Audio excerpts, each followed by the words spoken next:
ಸಾರ್ವಜನಿಕ ವಲಯದಲ್ಲಿ ಚರ್ಚೆ ಆಗ್ತಾ ಇರುವಂತ ಹೆಸರು ಅಂದ್ರೆ ಅದು ತಹವೂರ್ ರಾಣಾ ಅಲಿಯಾಸ್ ತಹವೂರ್ ಹುಸೇನ್ ರಾಣಾ. ತಹವೂರ್ ರಾಣಾ ಬಗ್ಗೆ ತಿಳಿದುಕೊಳ್ಳೋಕು ಮುನ್ನ ನಾವೆಲ್ಲ ನವೆಂಬರ್ 26, 2008 ತಹವೂರ್ ರಾಣಾ ಪಾಕಿಸ್ತಾನದ ಪಂಜಾಬ್ನ ಚಿಚವಾತ್ನಿ ಎಂಬಲ್ಲಿ 1961ರಲ್ಲಿ ಜನ್ಮ ತಾಳ್ತಾನೆ. ಭಾರತಕ್ಕೆ ಬಂದು ಉಗ್ರ ದಾಳಿ ಮಾಡೋದಕ್ಕೆ ಬೇಕಾದ ಎಲ್ಲ ಜಾಗಗಳನ್ನ ಗುರುತು ಮಾಡ್ತಾನೆ. ನಮಸ್ಕಾರ. ಸದ್ಯ ಭಾರತದ ತನಿಖಾ ಸಂಸ್ಥೆಗಳಲ್ಲಿ ಸಾರ್ವಜನಿಕ ವಲಯದಲ್ಲಿ ಚರ್ಚೆ ಆಗ್ತಾ ಇರುವಂತ ಹೆಸರು ಅಂದ್ರೆ ಅದು ತಹವೂರ್ ರಾಣಾ ಅಲಿಯಾಸ್ ತಹವೂರ್ ಹುಸೇನ್ ರಾಣಾ. ಯಾರು ಈ ರಾಣಾ? ಈತನ ಹಿನ್ನೆಲೆ ಏನು? ಯಾಕಾಗಿ ಈತನನ್ನ ಈಗ ಭಾರತಕ್ಕೆ ಕರೆತರಲಾಗಿದೆ? ಎನ್ಐಎ ಅಧಿಕಾರಿಗಳು 18 ದಿನಗಳ ಕಾಲ ಕಸ್ಟಡಿಗೆ ಪಡೆದುಕೊಂಡಿದ್ದಾರೆ. ಹಾಗಾದ್ರೆ ಯಾವೆಲ್ಲ ವಿಚಾರಕ್ಕೆ ಸಂಬಂಧಪಟ್ಟಂತೆ ರಾಣಾನನ್ನ ವಿಚಾರಣೆಗೆ ಒಳಪಡಿಸಬಹುದು ಎನ್ಐಎ ಅಧಿಕಾರಿಗಳು? ಆ ಕುರಿತ ಇಂಟ್ರೆಸ್ಟಿಂಗ್ ಮಾಹಿತಿಯನ್ನ ನಿಮ್ಮ ಮುಂದೆ ಇಡ್ತಾ ಹೋಗ್ತೀನಿ. ತಹವೂರ್ ರಾಣಾ ಬಗ್ಗೆ ತಿಳಿದುಕೊಳ್ಳೋಕು ಮುನ್ನ ನಾವೆಲ್ಲ ನವೆಂಬರ್ 26, 2008 ಈ ಕರಾಳ ದಿನವನ್ನ ನೆನಪು ಮಾಡಿಕೊಳ್ಳಲೇಬೇಕು. ಕಾರಣ ಭಾರತದ ಇತಿಹಾಸದಲ್ಲೇ ಅತ್ಯಂತ ದೊಡ್ಡ ಭಯಾನಕ ದಾಳಿಗೆ ನಮ್ಮ ದೇಶ ಸಾಕ್ಷಿಯಾಗಿತ್ತು. ಮುಂಬೈನ hotel Taj, hotel Oberoi, Nariman house, Chhatrapati terminal ಮೇಲೆ ಅತಿ ಕ್ರೂರ ಭಯೋತ್ಪಾದಕ ದಾಳಿಯಾಗಿತ್ತು.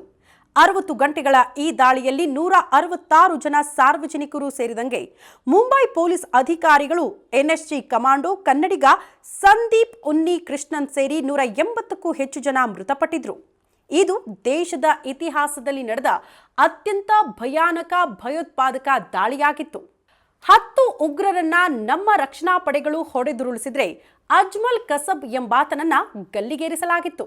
ಈ ದೊಡ್ಡ ದಾಳಿಯ ಹೊಣೆಯನ್ನ ಪಾಕಿಸ್ತಾನ ಮೂಲದ ಉಗ್ರ ಸಂಘಟನೆ ಲಷ್ಕರ್ ಇ ತೊಯ್ಬಾ ಹೊತ್ಕೊಂಡಿತ್ತು. ಇದರ ಸದಸ್ಯನೇ ಈ ತಹವೂರ್ ರಾಣಾ.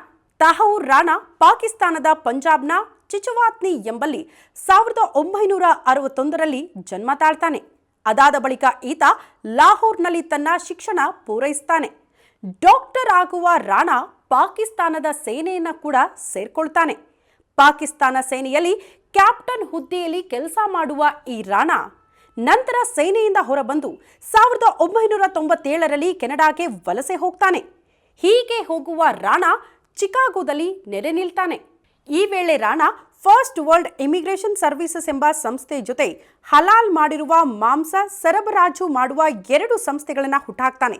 ಈ ವೇಳೆಗೆ ರಾಣಾ ಲಷ್ಕರ್ ಇ ತೊಯ್ಬಾ ಜೊತೆ ನಿಕಟ ಸಂಪರ್ಕ ಹೊಂದಿರ್ತಾನೆ. ಆಗ್ಲೇ ನೋಡಿ, ಲಷ್ಕರ್ ಇ ತೊಯ್ಬಾ ಭಾರತದಲ್ಲಿ ಅತಿ ದೊಡ್ಡ ಟೆರರ್ ಅಟ್ಯಾಕ್ ಮಾಡಬೇಕು ಅಂತ ಪ್ಲಾನ್ ಮಾಡ್ಕೊಳ್ಳುತ್ತೆ.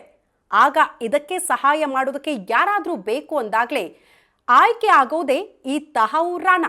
ಈ ವೇಳೆ ತನ್ನ ಸಂಸ್ಥೆ ಫಸ್ಟ್ ವರ್ಲ್ಡ್ ಇಮಿಗ್ರೇಷನ್ ಅನ್ನ ಮುಂಬೈನಲ್ಲಿ ಸ್ಥಾಪನೆ ಮಾಡುವ ನೆಪದಲ್ಲಿ ಆತನ ಒಂದು ಕಾಲದ ಕಾಲೇಜು ಗೆಳೆಯ ಡೇವಿಡ್ ಕೋಲ್ಮನ್ ಹೆಡ್ಲಿಯನ್ನ ಭಾರತಕ್ಕೆ ಕಳಿಸ್ತಾನೆ.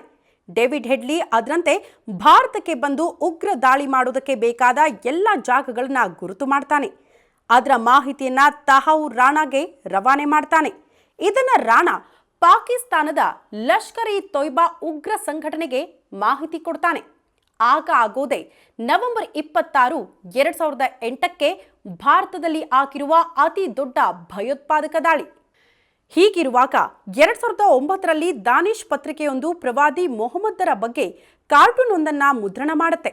ಇದರ ಬಗ್ಗೆ ಸಾಕಷ್ಟು ಮುಸ್ಲಿಂ ರಾಷ್ಟ್ರಗಳು ವಿರೋಧ ವ್ಯಕ್ತಪಡಿಸುತ್ತೆ. ಈ ಪತ್ರಿಕೆಯ ಮೇಲೂ ದಾಳಿ ಮಾಡೋದಕ್ಕೆ ರಾಣಾ ಪ್ಲಾನ್ ಮಾಡಿರ್ತಾನೆ. ಅಷ್ಟರಲ್ಲಿ ಅಮೆರಿಕ ತನಿಖಾ ಸಂಸ್ಥೆಗಳು ರಾಣಾನನ್ನ ಬಂಧನ ಮಾಡುತ್ತೆ. ಆದರೆ ಮುಂಬೈ ಅಟ್ಯಾಕ್ನಲ್ಲಿ ನೇರವಾಗಿ ಭಾಗಿಯಾಗಿದ್ದಕ್ಕೆ ಸಾಕ್ಷಿಗಳು ಸಿಗೋದಿಲ್ಲ. ಆದರೆ ದಾನಿಶ್ ಪತ್ರಿಕೆ ಮೇಲೆ ದಾಳಿ ಮಾಡಲು ಸಂಚು ರೂಪಿಸಿದ ಆರೋಪದಲ್ಲಿ ಈತನಿಗೆ ಶಿಕ್ಷೆಯಾಗುತ್ತೆ. ಹೀಗೆ 14 ವರ್ಷಗಳ ಶಿಕ್ಷೆಗೆ ಒಳಗಾಗುವ ರಾಣಾ ಅನಾರೋಗ್ಯದ ಕಾರಣದಿಂದ 2020ರಲ್ಲಿ ರಾಣಾ ಜೈಲಿನಿಂದ ಬಿಡುಗಡೆಯಾಗ್ತಾನೆ. ಇನ್ನು ರಾಣಾ ನೀಡುವ ಮಾಹಿತಿ ಆಧರಿಸಿ ಮುಂಬೈ ದಾಳಿಗೆ ಪಾಕಿಸ್ತಾನ ಸರ್ಕಾರ, ಐಎಸ್ಐನ ಪಾತ್ರ ಏನು, ಇದೆಲ್ಲವನ್ನ ಕೂಡ ಪತ್ತೆ ಮಾಡಬಹುದು. ಇದರ ಜೊತೆಗೆ ಭಾರತದ ವಿರುದ್ಧ ಉಗ್ರ ಚಟುವಟಿಕೆಗಳು ಯಾವ ರೀತಿ ನಡೆಯುತ್ತೆ, ಅವತ್ತು ಆಗಿರುವ ಮುಂಬೈ ದಾಳಿಗೆ ಯಾರೆಲ್ಲ ಸಹಕಾರ ನೀಡಿದ್ರು, ನೆರವಾಗಿದ್ರು ಅನ್ನೋದನ್ನ ಕೂಡ ಈ ವಿಚಾರಣೆಯ ಹಂತದಲ್ಲಿ ಪತ್ತೆ ಮಾಡಬಹುದು. ಆ ಕಾರಣಕ್ಕೆ 16 ವರ್ಷಗಳು ಕಳೆದರೂ ಈ ರಾಣಾನನ್ನ ಭಾರತಕ್ಕೆ ತರೆದು ಎನ್ಐಎ ಅಧಿಕಾರಿಗಳು ತನಿಖೆಗೆ ಒಳಪಡಿಸುತ್ತಿದ್ದಾರೆ. ಸದ್ಯ ರಾಣಾನನ್ನ 16 ವರ್ಷಗಳ ಬಳಿಕ ಭಾರತಕ್ಕೆ ಕರೆತರುವಲ್ಲಿ ಮೋದಿ ಸರ್ಕಾರದ ರಾಜತಾಂತ್ರಿಕ ಯಶಸ್ವಿ ಅಂತ ಮೋದಿ ಬಣದವರು ಹೇಳ್ತಾ ಇದ್ರೆ, ಅದೇ ರೀತಿ ವಿರೋಧ ಪಕ್ಷದವರು ಈ ಅಮೆರಿಕಾದಲ್ಲಿರುವ ಡೇವಿಡ್ ಹೆಡ್ಲಿಯನ್ನ ಭಾರತಕ್ಕೆ ಕರೆತರೋದಕ್ಕೆ ಯಾಕೆ ಸಾಧ್ಯವಾಗ್ತಾ ಇಲ್ಲ ಅಂತ ಈ ಪ್ರಶ್ನೆ ಎತ್ತುತ್ತಾ ಇದೆ. ಇದಾಗಿತ್ತು ವಿಶೇಷ ಸಂಚಿಕೆ. ಮುಂದಿನ ಸಂಚಿಕೆಯಲ್ಲಿ ಮತ್ತೊಂದು ಇಂಟ್ರೆಸ್ಟಿಂಗ್ ವಿಚಾರದ ಜೊತೆಗೆ ನಿಮ್ಮ ಮುಂದೆ ಬರ್ತೀವಿ. ಅಲ್ಲಿ ತನಕ ನ್ಯೂಸ್ ಬಿಟ್ ಲೈವ್ ದಯವಿಟ್ಟು ಸಬ್ಸ್ಕ್ರೈಬ್ ಮಾಡಿ, ಸಪೋರ್ಟ್ ಮಾಡಿ. ನಮಸ್ಕಾರ.